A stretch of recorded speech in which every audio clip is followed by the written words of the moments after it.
By the way, you will need these graphics cards and you will need the hard drives, and this is the network adapter, which is auto configurable, auto configuration, and this is the TP-Link adapter, this one, which I am going to be primarily using for the internet. So the internet will be going into this device and to this device.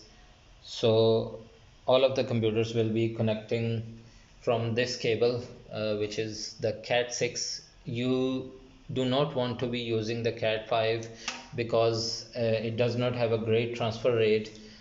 So I will be using the 1 GB, 1 gigabyte of connection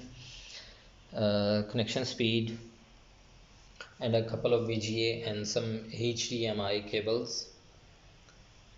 So a graphics card, I believe I told you so before, but I will tell you again. This is going to be the 250 GB 240 GB SSD, primary SSD for the Windows basically.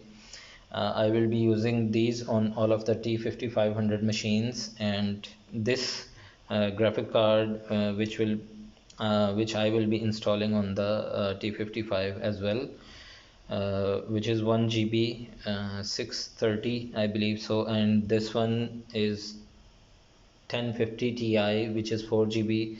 This one is going to be this one I'm going to be installing in the T7810 machine, I believe so, which has E52670 processors.